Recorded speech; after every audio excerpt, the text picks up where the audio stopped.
The XRP ledger is in the Guinness World Book of Records. That is insane. We're going to get into why, but we're also going to explore Jake Claver's post here about spot XRP ETFs, why they're so important for institutional demand, and how it's going to change our lives. We also have a ton of updates around spot XRP filings with the SEC.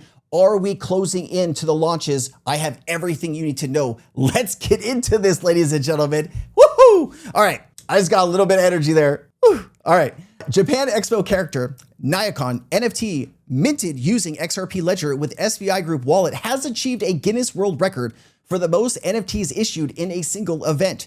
On October 9th, approximately 9.94 million NFTs have been minted. Here is the announcement, and here is the certificate, right? This is so cool. Why is this important, you ask, Sensei? This is silly. Why, who cares about this? It's a big deal, and let me explain why. This record-setting mass NFT minting on the XRP ledger is significant because it demonstrates blockchain scalability, real-world adoption, and potential for mass issuance of digital assets at a very low cost. Large-scale NFT creation opens up a range of practical use cases for both institutions and businesses beyond collectibles and digital art.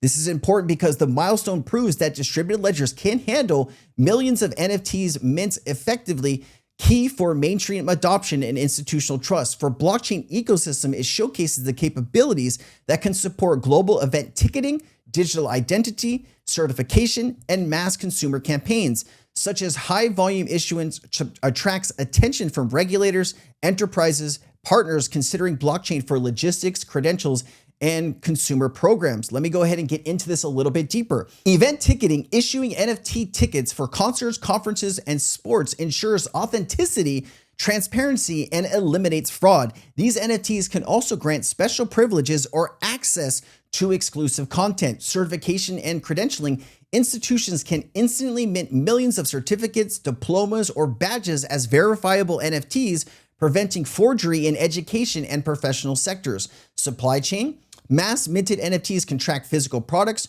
origin, the authenticity, particularly for luxury good and pharmaceuticals. There are some medications that cost thousands or tens of thousands of dollars. Think about being able to track those in real time so nothing goes missing. Digital access and community, brands and organizations can issue millions of NFTs based on membership passes, loyalty rewards, and digital collectibles for fan engagement. Also, the government can issue mass NFTs for digital IDs, health passes, or public records secured and accessible on chain. So many use cases here. Great to see us setting records on a massive scale like this. Here is Jake Claver saying, futures NFTs don't buy a single token of XRP, not one. They roll contracts, they settle in cash, zero impact on supply because they never touch the underlying asset. It's paper trading dressed up in an ETF wrapper. The fund managers buy futures contracts. These contracts get rolled up before expiration, and even if someone took delivery, they'd sell it back right away. There's zero constraint on XRP supply, meaning zero demand pressure that would actually push up the price. Spot ETFs have to buy actual XRP. Every dollar of inflows requires purchasing tokens that get locked into custody. Coinbase and Anchorage holds them. They back every single share at ratios ranging from 5 to 50 XRP per. That's XRP. That XRP gets permanently removed from circulation unless people divest. Spot ETFs have to buy actual XRP. Every single dollar inflow requires purchasing tokens that get locked into custody. Oh, they said it twice. I do apologize. We've watched this play out for Bitcoin. Futures existed since 2017. The spot ETFs launched in January, and that's how things actually moved in a big way. Spot ETFs created real demand against limited supply. XRP is building pressure, and futures ETFs were actually, I'm gonna start this over. Futures ETFs don't buy a single token of XRP. Let's have Jake Claver break down why spot ETFs are so important and how futures ETFs don't help us at all. Futures ETFs don't buy a single token of XRP, not one. They roll contracts, they settle in cash, zero impact on supply because they'll never touch the underlying asset. It's paper trading dressed up in an ETF wrapper. The fund managers buy contracts. Those contracts get rolled before expiration, and even if someone took delivery, they just sell it right back. There's zero constraint on XRP supply, meaning zero demand pressure would actually push the price up. So These futures contracts have zero demand for buying spot XRP or taking XRP off the open market. They're just paper contracts, does nothing for XRP's price or utility. Spot ETFs have to buy actual XRP. Every dollar of inflows requires purchasing tokens that get locked in custody. Coinbase and Anchorage holds them. They pay every share at ratios ranging from 5 to 50 XRP per. That gives XRP permanently removed from circulation unless people divest. And so he said the same thing twice here, so I'm gonna skip that part. We've watched this play out with Bitcoin. Futures existed since 2017. The spot ETFs launched in January 2024. That's how things actually moved in a big way. Spot ETFs created real demand against limited supply. XRP is building pressure, and futures ETFs were just checking a regulatory box. The SEC generally wants 6 months of futures trading before approving spot products. We're past that now. Once spot ETFs are live and authorized participants start buying hundreds of millions of XRP off exchanges, they don't have the inventory. You're going to see the price discovery that makes people uncomfortable. Exchange liquidity is at the lowest it's ever been. The supply shock we've been talking about is mathematical. The real game starts when institutions have to compete for actual tokens in the market that's already running dry.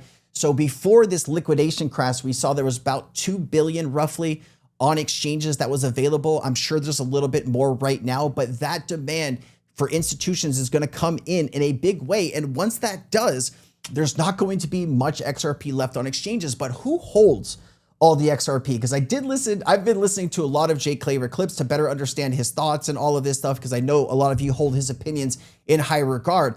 I did want to say, Jake thinks that only less than 2 billion XRP in existence are owned by retail like you and I. The rest is owned by Ripple, escrow, and institutions. Ripple holds roughly about 35 billion in escrow and anywhere from 5 to 7 billion XRP that they bought off the open market for on-demand liquidity and other use cases. That's 42 billion XRP right there. If retail only has 2 billion, really 55 billion XRP are up for grabs here. And that is where I'm a little worried, because who owns that XRP? It's going to be whales and institutions, and whales and institutions might not be looking for $100, $500, or $1,000 XRP. They might be happy with a $15 or $25 XRP. So they could flood the market with XRP, kind of like what you just saw with the XRP price crashing down so hard. When you have all of this mass selling, that's going to be reverse on the buying pressure. So we'll have to see how all this plays out. I just wanted to give you some thoughts off the top of my head here.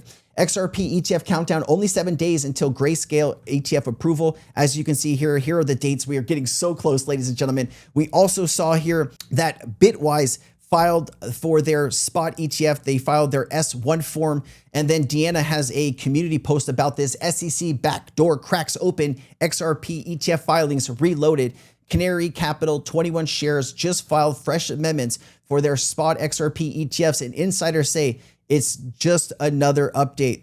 I'd say it's not just another update, excuse me. This could mark the final sprint before approval. The shock move.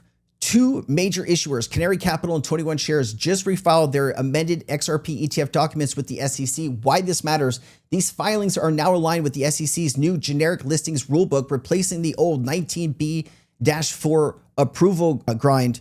Translation: faster path, fewer delays. If you already have a futures market, you can actually do these generic listing standards and get spot ETFs approved. Usually we see this within 15 days of these filings, that these things actually get approved. So we might be right there on the cusp of this institutional adoption. Finally, it is weird timing that the whole market crashed and people were able to buy some of these assets at extremely low prices. I wonder if institutions were buying once the price dipped that low because they needed to get ready for all of this.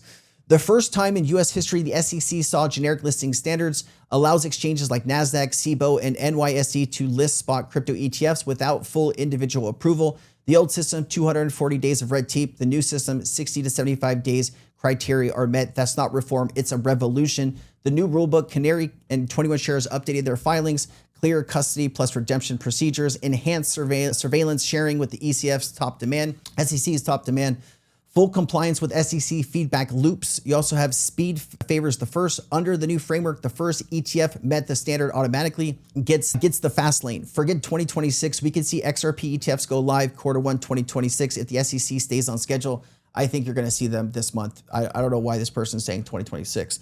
The catch: This isn't a full green light yet. The SEC still wants answers on XRP custody plus commodity classification, liquidity and management manipulation controls, creation and redemption, a mechanism. So something else to look out for here. From no to show me, the SEC's tone has flipped from hostile to curious. Once Bitcoin and Ethereum ETFs prove liquidity plus transparency, all coins like XRP, Solana, and ADA become the next logical step.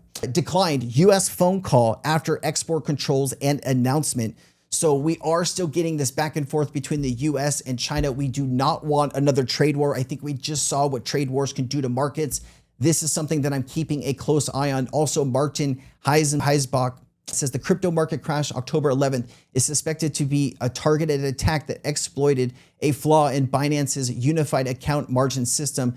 The issue stemmed from using assets like USDE, BETH, and BN Sol as collateral, whose liquidation prices were based on Binance's own volatile spot market, not reliable external data. When the market dropped, these collateral assets plummeted, causing a cascading margin collapse that forced massive liquidations, including those for major market makers. The attack was timed to exploit a window between Binance's announcement of the implementation, resulting in estimated losses between 500 million and 1 billion.